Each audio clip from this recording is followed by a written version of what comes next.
There are a lot of different factors that make someone famous. For example, how many people know their name, or the people they hang out with, or the things that they've done. Yeah, or you could look at things like how many Instagram followers someone has. Like, for example, I've got quite a few more followers than Ben does. Okay.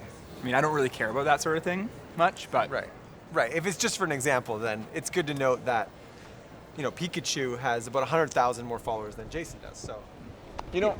As I'm thinking about it, it's not really a good example. People aren't really using Instagram anymore. Oh, I think people use Instagram. Kind of passe. I use it. Dan, you use Instagram? Yeah. Yeah, Dan uses it, I use it. Okay. Yeah. So if you consider everyone who's ever lived, Jesus Christ is arguably the most famous. Jesus is so famous that his name is used as a swear word. We don't use anyone else's name as a swear word. Benedict Cumberbatch! Taylor Swift! Justin Bieber, that's hot! Pikachu! Think about this with me for a minute. Jesus' life literally divides history. Our calendars are based on his life. History is divided into two main eras. Until recently, we use the terms BC and AD. BC stands for before Christ, and AD is Latin for Anno Domini, which means the year of our Lord. His influence is hard to miss. More songs have been sung to, more paintings have been painted of, and more books have been written about Jesus than anyone else. Time magazine named him the most significant person in history.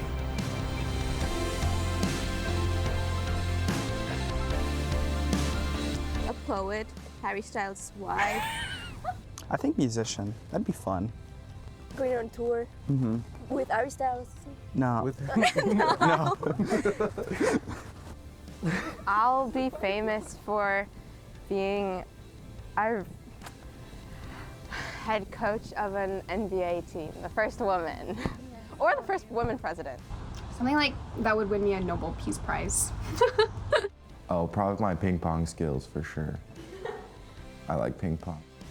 The first thing that came to my mind was seafood, and I don't know why. Like an extreme feat of strength, I think. Some of my unrealistic one is to be an NBA player. That's something I want to be famous for, is be an NBA player and use my platform, because there's not a lot of Asian NBA players. In a more realistic sense, I think being an NBA GM, being famous for that, I think. And possibly of a well-marketed team like the Knicks or the Lakers. You can be the GM and then I'll be the coach. Okay. Which team? If it's the Miami Heat, I'm sorry, I can't do that.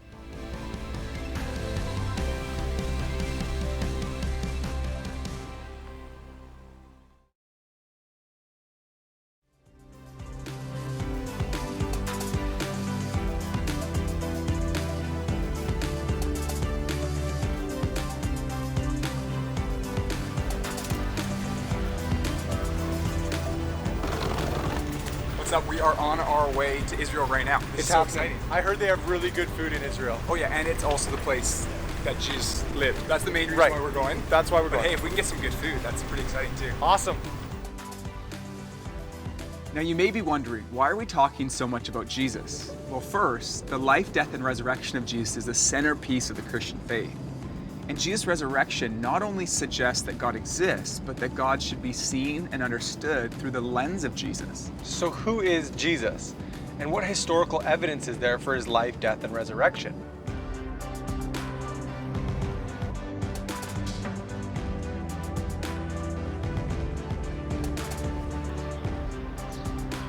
When it comes to the question of Jesus' existence, there are no serious historians who would suggest the man Jesus didn't live. There are more mentions of Jesus in ancient literature than Tiberius Caesar, who ruled the Roman Empire at the time. And one first-century historian named Josephus, who wasn't a Christian himself, described Jesus as a wise man, a teacher, and a doer of wonderful works. Jesus is also mentioned by other ancient historians like Tacitus and Suetonius. So there is evidence from outside the New Testament that he lived here in Israel. But most of the evidence for the things Jesus said and did comes from eyewitness reports recorded in the New Testament. The New Testament is a collection of books and letters that make up a large part of the Bible. The Bible is divided into the Old Testament, which was written before Jesus' birth, and the New Testament, written after his birth. 4 of these books, called the Gospels, were written specifically about Jesus' life from eyewitness accounts. Now, of course, the New Testament was written a long time ago, so it's good for us to ask, how do we know that what we have now hasn't been changed over the years? And we can find an answer to that question through a science called textual criticism. Here's Peter and Jazzy to explain how it works. Okay, so textual criticism works by comparing ancient manuscripts to discover the original wording. Basically, the more copies of a manuscript there are, and the closer they are to the date of the original manuscript, the more confident we can be. For example, Herodotus and Thucydides were ancient historians who wrote in the 5th century BC. Now, the earliest copies we have of their writings are from around 900 AD, so there's more than a 1300-year gap, and we only have 8 copies of their writings. Yet no classical scholar would doubt that these writings have come down to us in a form that's true to their original copies. And this is the case with many other ancient works as well. For example, Livy's Roman History, 900-year gap with 20 copies. Caesar's Gallic War, 950-year gap with 9 to 10 copies. And Tacitus, 1,000-year gap with just 20 copies. And then we come to the New Testament, and what we see here is that the time gap is significantly shorter. It was written between 40 to 100 AD. And the earliest manuscript was written as early as 130 AD. And there are 5,309 Greek manuscripts, 10,000 Latin, and 9,300 others, making the New Testament totally unique amongst other ancient books. Textual critic F.J.A. Hort said this: "In the variety and fullness of the evidence on which it rests, the text of the New Testament stands absolutely and unapproachably alone amongst ancient prose writings." So, we can look confidently to what's written in the New Testament. What we know from inside and outside the New Testament is that Jesus was a Jewish man, born here in Israel in the 1st century. He lived in many ways like most of us. He ate, slept, laughed, and cried, and he would have walked along roads not far from here. Many people today would say, okay, he lived, and maybe he was a great religious teacher, but no more than that. But there's evidence that suggests that Jesus was more than just a great religious teacher. The first piece of evidence we'll look at is what he said about himself.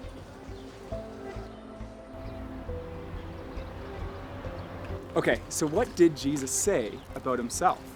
Because when other religious leaders might say, here's what's true, Jesus says, I am the truth. And when others might say, here's how you find full life, Jesus says, I am the life. Jesus said, I am the bread of life, as if to say, I'm the one who can fulfill that spiritual hunger in your heart. All of us carry around things like guilt or worry, fear and anxiety. Jesus said, come to me, all you who are weary and burdened, and I will give you rest. Jesus said, if you receive me, you receive God. If you welcome me, you welcome God. And if you've seen me, you've seen God.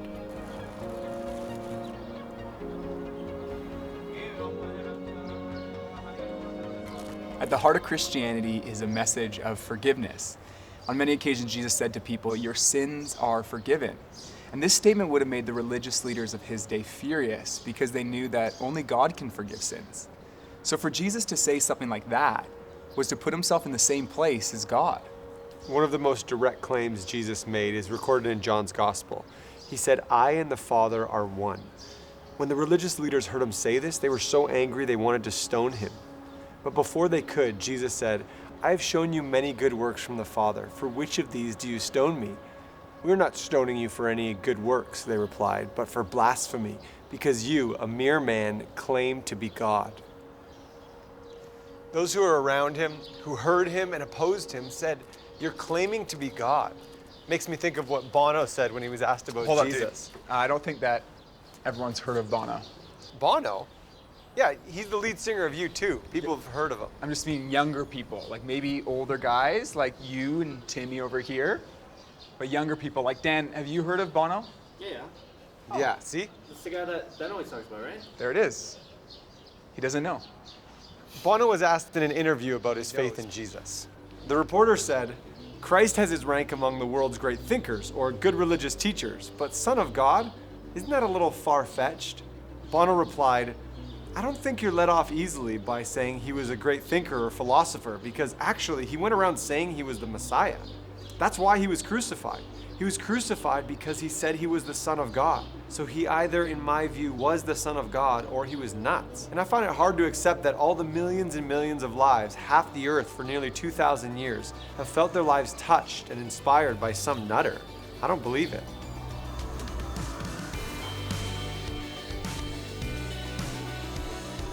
He's so controversial, right? People love controversy, right? They love the difference in things. So Jesus is like, he's the most different than any other human that's lived, right? Looking at it from like a historical point of view, isn't he one of the most like relevant like figures like ever? in the time, like, In the I don't time. know how it works here, but in France, like before Christ, after Christ, Like like each BC. time, yeah, BC, and, yeah. So everyone knows about him because of that.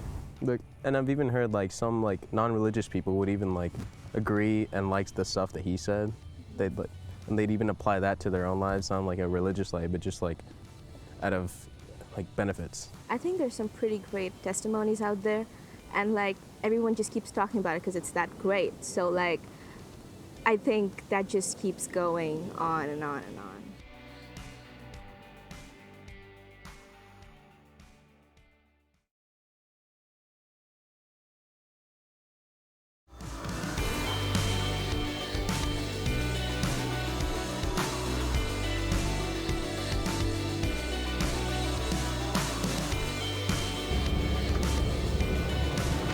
Hey, what's up guys? We're back on the move on a rocky bus and we are just pulling into Nazareth. It's changed a lot, but this is the place that Jesus grew up, so it's pretty cool. We should get some food. Oh yeah, well, we're definitely gonna get some food. Guys, we're gonna get food.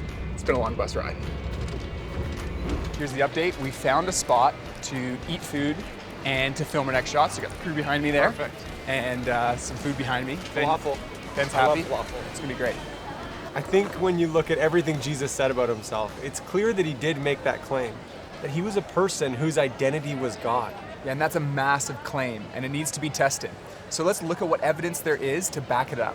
One of the first things you'll notice when reading about Jesus is that he lived a miraculous life. He turned water into wine at a wedding. He multiplied food to feed thousands, and he healed those who were sick.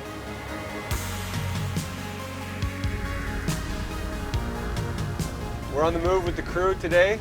Gonna be a good day, looking forward to it. That's the Sea of Galilee. This is the Sea of Galilee right here. Is it bigger or smaller than I thought? I don't know.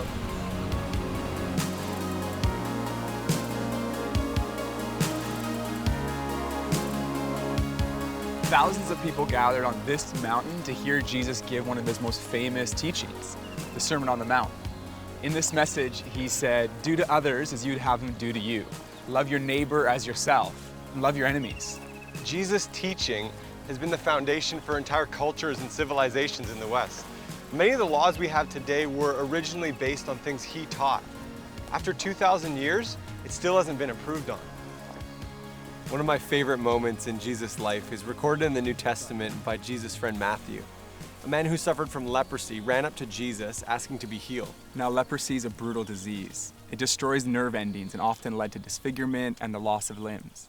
People with leprosy were often treated as outcasts because others were afraid to go near them. This man was so desperate that he knelt on the ground begging Jesus to heal him. And Jesus reached out his hand and touched the man, which is something no one else would do. And instantly, the leprosy was gone. This is such a great picture of the character of Jesus. Not only was Jesus able to miraculously heal the man, he was willing to touch someone that no one else would. Jesus spent time with social outcasts, and he didn't let popular opinion control how he acted or treated others. He was friends with the marginalized and those that some might think God couldn't possibly love. Time magazine named him the most persistent symbol of purity, selflessness, and love in the history of Western humanity. Okay, so while our primary source of information about Jesus is in the New Testament, we also see references to Jesus in the Old Testament, and that's the next piece of evidence we're going to take a look at. Jesus' fulfillment of Old Testament prophecies, specific things about Jesus' life predicted in advance. There's been no one else in history that has ever had a whole collection of books written about them before they were born. Jesus fulfilled over 300 Old Testament prophecies, things like where he would grow up or the family he would be born into. And at one point, he fulfilled 29 of them in a single day. Now, after hearing something like that, you might be thinking to yourself, well, maybe Jesus was just a con man who set out to deliberately deceive people. He could have just read about all these prophecies and then set out to do what they said he should do. But there are actually two problems with this theory. The first problem is the sheer number of prophecies he fulfilled. And the second problem is the fact that, humanly speaking, he actually had no control over many of these things. In fact, there were prophecies about the exact way he would die, the place of his burial, and even about the place of his birth. As news spread about Jesus, his message of forgiveness, his love for the outcast, and the powerful miracles he performed, people came from all over to see him. But the religious and political leaders of his day were threatened by his growing popularity, so they plotted to have him arrested and killed. They handed him over to the Roman officials and put him on trial as a rebel against Rome. The Roman governor, Pontius Pilate, interrogated him and said he couldn't find any fault with him. But there was so much pressure from the crowd that he gave in and he handed Jesus over to be executed by crucifixion. They put nails in his hands and in his feet, and they hung him on a cross to die with criminals on his right and his left. He was pronounced dead by Roman executioners. His body was taken down from the cross and put in a tomb in a well-known location just outside of Jerusalem. But what we see in the New Testament is the story of Jesus' life doesn't end there.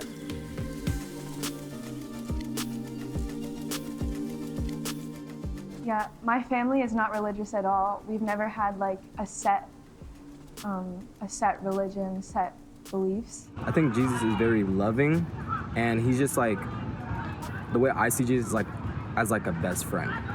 That's who I see Jesus as. I hear a lot that he disappeared and came back, and that's end of sentence. Like no reason, no nothing, just left and came back, and then left again. I feel like who Jesus was when he was on earth, I think he was a chill dude, you know? I've heard a lot of things about Jesus, and mostly that he's the Messiah. To me, personally, he's like a friend, and he's my God. I think Jesus was real because I'm pretty sure that there's been evidence of his existence. And I like to view him as a person who brought goodwill onto the world, regardless of if he had the abilities or the power that's said in the Bible.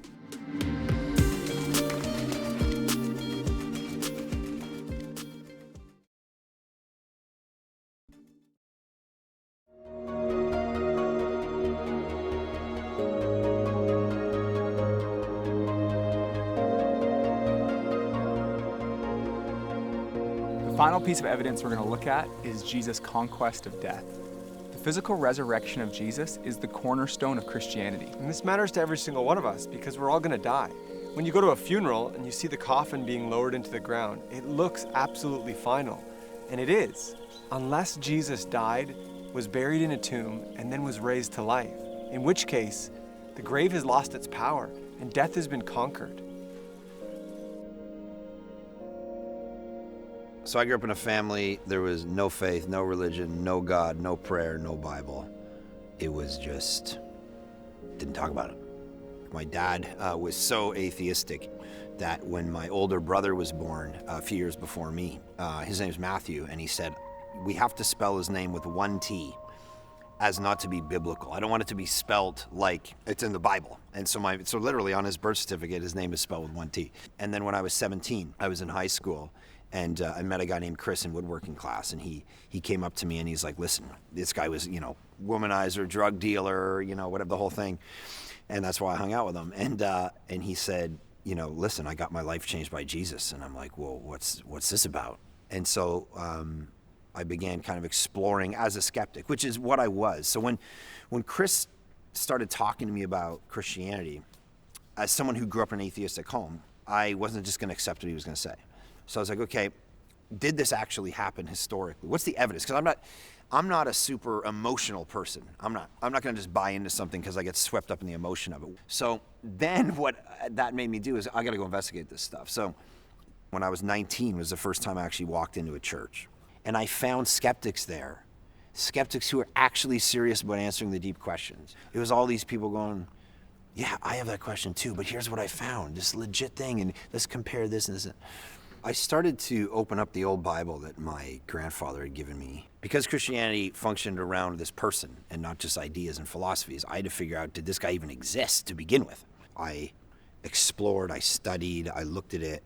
So I saw in the Gospels he obviously existed, but then began realizing there's people outside of the Bible who have no Christian agenda who were all claiming he existed. And it was in that exploration that I actually came to realize that Christianity is not emotional. It's not true because I want it to be true. It's true because the actual tomb is empty. It was based on a historical event. And that's what I realized was different about it. So I began to realize that this is either the most important thing in the universe, or it is the dumbest thing. It can't be half interesting. So after I had studied, looked at the evidence, I came to the conclusion that this wasn't just hopeful thinking, wishful thinking, that it was actually true.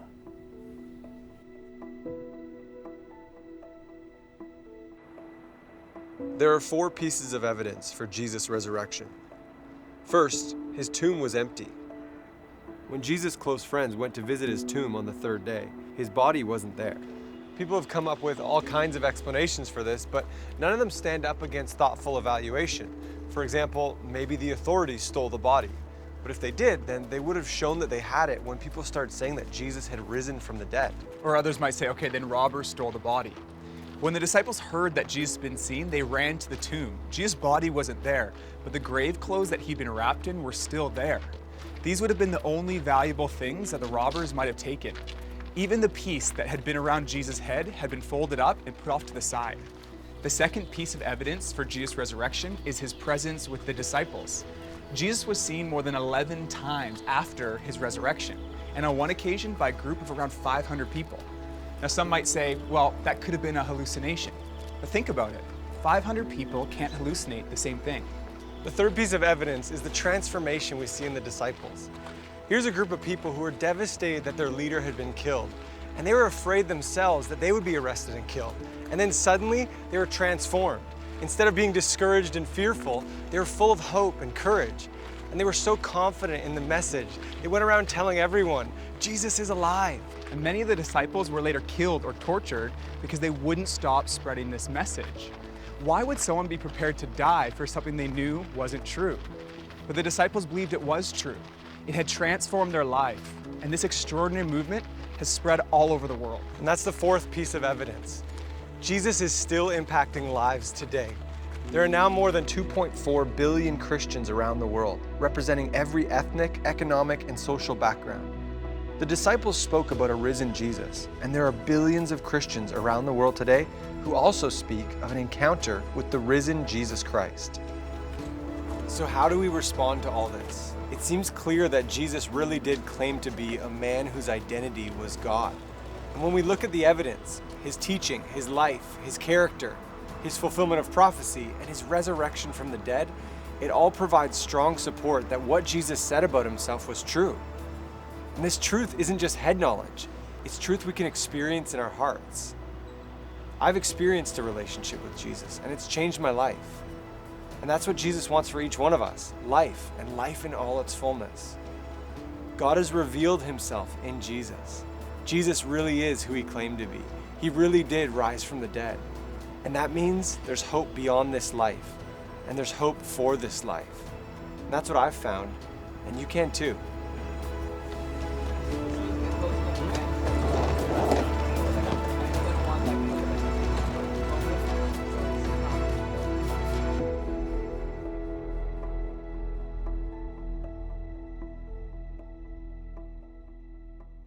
Mark?